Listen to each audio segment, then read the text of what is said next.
જય માતાજી બધાને। જો આજે આપણે બનાવ્યું છે આખી ડુંગળીનું શાક। જો તેલમાં કેવું સરસ બન્યું છે। આગળ અમારો વિડીયો તમે જોતા રહેજો અને સરસ મજાનું આખી ડુંગળીનું શાક મેં બનાવ્યું છે અને તમે પણ આગળ અમારો વિડીયો જોઈજો અને આ રીતનું બનાવજો એટલે સરસ આખી ડુંગળીનું શાક બનશે।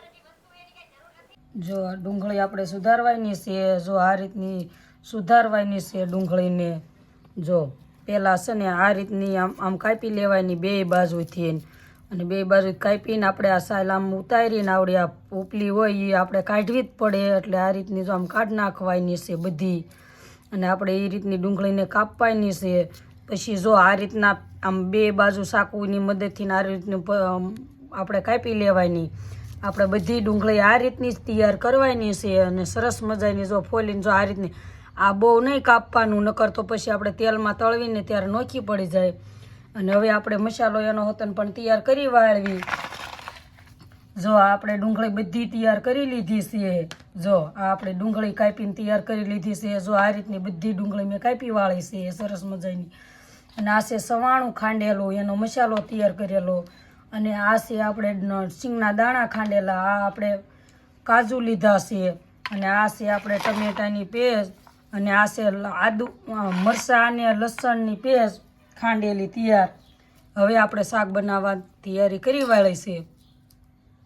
આપણે શાક બનાવવા હવે જાવી। જો આપણે તેલ ગરમ કરવા મૂકી દીધું છે અને તેલ પણ આપણે સરસ મજાનું આવી ગયેલું છે।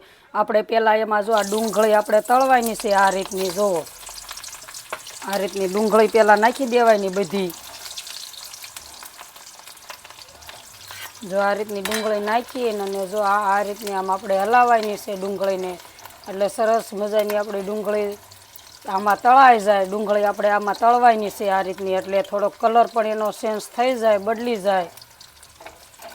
આપણે બધી ડુંગળી આ રીતની તળી લેવાની છે। જો આપણે ડુંગળી આ રીતની જો કલર સરસ બદલી ગયો છે હોતન આપણી ડુંગળી સરસ મજાની આમાં તળાઈ હોતન ગઈ છે। જો આપણે આ રીતની એમાંથી બહાર કાઢી લેવાની છે ડુંગળીને। જો આ રીતની આપણું તેલ પણ આવી ગયેલું જ છે। આખી ડુંગળી શાકનો વઘાર કરી નાખવી। જુઓ આપણે આ વઘાણી નાખવી છે। આ આપણે વઘાણી છે અને આ આપણે તીખા લવિંગને એનો આ નાખવાનો મસાલો આ રીતનો આમાં જો એ રીતનો એમાં મસાલો નાખી દેવાનો। એ મસાલો સરસ મજાનો લે આ છે લસણ મરચાંની પેસ્ટ। જો આ રીતની એમાં પહેલાં એ જ નાખવાની વઘારમાં। જો આ રીતની આપણે એ પણ સડી જાય એટલે આપણે એમાં નાખી દેવાની છે આ ટમેટાની પેસ્ટ। જો આપણે ટમેટાની પેસ્ટ છે આ રીતની ટમેટાની પેસ્ટ નાખીને જો આ રીતનું મિક્સ કરી વાળવાનું આમ એટલે આપણે લસણ ને મરચાંની પેસ્ટ નાખી હતી ને બળી ન જાય એટલે આપણે ટમેટાની ગ્રેવી પહેલાં હટ નાખી દીધી છે હું। અને જો આ રીતનું શાક બનાવવાનું સરસ બને આખી ડુંગળીનું શાક। જો આ રીતની પેસ્ટ આપણે આને ટમેટાની પેસ્ટને સરસ મજાની સડવા દેવાની છે। જો આપણે આ ટમેટાની ગ્રેવી પણ હોતન સરસ મજાની સડી ગઈ છે। આ છે હળદર ને આ સ્વાદ પ્રમાણે મીઠું છે આપણે આ આપણા છે કાજુ। જો આ રીતના કાજુ એમાં નાખી દેવાના આમાં ગ્રેવીમાં એટલે એ પણ તેલ આરે સરસ મજાના સડી જાય। આ જે આપણે તેલ જ છે એટલે આ રીતના સડી જાય। આ છે આપણે મરચું તમે જેટલું તીખાશ ઉપર ખાતા હોય એટલું નાખવાનું।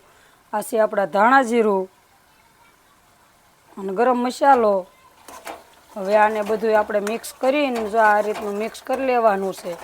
મિક્સ કર્યા બાદ આ રીતનું જો સરસ મજાનું મિક્સ થઈ જાય મરચું પણ આપણું પાકી જાય એટલે આપણે આ રીતની ગ્રેવી સરસ મજાની બનાવવાની।